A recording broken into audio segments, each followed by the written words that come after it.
At sa mga pagkakataon ito, tayo naman po ay tumuklas ng mga katwiran at dalisay na salita ng Diyos mula sa banal na kasulatan. At sa gabi ito, ating alamin kung bakit po ba maraming sakuna na nangyayari ngayon sa mundo.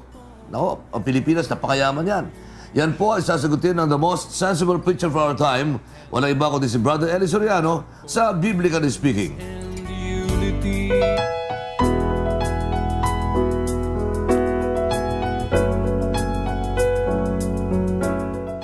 Unang-una, ang mga sakuna po na yan, kaya dumadating sa buhay ng tao, nawala po kasi ang pamamahala ng Diyos sa tao. Ang tao po ngayon ginugobyernuhan ng kanyang sarili, ng kanyang batas, ng kanyang kapritsyo, ng kanyang ideya, ng kanyang paraan.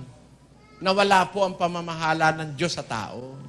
Kaya, nagkakaroon ng maraming mga sakuna, maraming kasamaan, kasi we are not anymore under God's administration. Doon po sa Eden, ang tao nasa administrasyon ng Diyos. Nung tao po'y lumabas sa Eden, nawala sa administrasyon ng Diyos.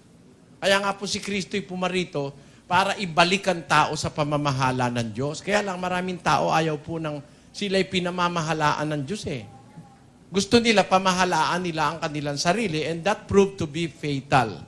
Napatunayang iya'y mapanganib sapagkat ang lahat ng ginawa ng tao, itinayo ng tao, hindi nagtatagumpay para burahin ang kasamaan sa mundo. Habang ang tao ay nagsisikap na mawala ang kasamaan, lalong lumalala ang kasamaan. Pakinggan nyo, sa 2 Timoteo 3:13. Datapot ang masasamang tao at ang mga magdaraya ay lalong sasama ng sasama na mga dadaya at sila rin ang mga dadaya. Ang tao, pasama po ng pasama eh. Yung masasamang tao, lalo pang sumasama ng sumasama. Dahil sa sama ng tao, dumadami ngayon ang mga kung ano-anong masasamang bagay sa mundo. Kagaya halimbawa nung yung nuclear bomb, ipinapaputok. Sumisira po yan ang ating kalikasan.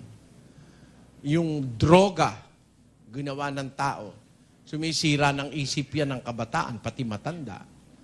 Dahil dyan, dumadami mga sakuna. Yung mga pag-abuso natin sa ating kagubatan, kinalbo na mga bundok, kaya merong flash flood. Merong biglang pagbaha. Kasi kung ang mga bundok po'y puno pa rin ng punong kahoy, sisip-sipin yung tubig, hindi basta-basta bababang pa gano'n para magkaroon ng flash flood.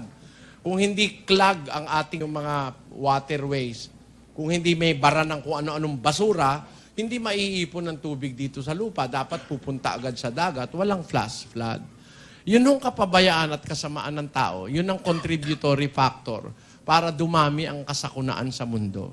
Minsan, yung kalupitan na rin ng tao sa kapwa, nagdudulot ng kasakunaan sa kapwa. Marami po. Ang isa pong kahulugan niyan, napahiwalay ang tao sa Diyos. Kasi kung ang Diyos po ang mamamahala sa atin, He will care for us, mag-aalaga pa siya sa atin, hindi tayo magkakaganyan eh. Ang pruweba pong ang mundo ngayon hindi pinamamahalaan ng Diyos. Ang namamahala rito ay ang sistema ng tao. Maraming palpak. Yan po ang dahilan yung kasamaan na mismo ng tao. Sabi yan sa Daniel 12:10. Marami ang lilinisin at papuputiin at dadalisayin. Ngunit ang masasama ay gagawa na may kasamaan, at wala sa masasama na makakaunawa, ngunit silang pantas ay mga kakaunawa. Ang masasama, gagawang may kasamaan. The wicked shall do wickedly. Kaya pasama po ng pasama, parami ng parami aksidente, kasakunaan, mga masamang nangyayari. Yun po ang dahilan yan, kapatid.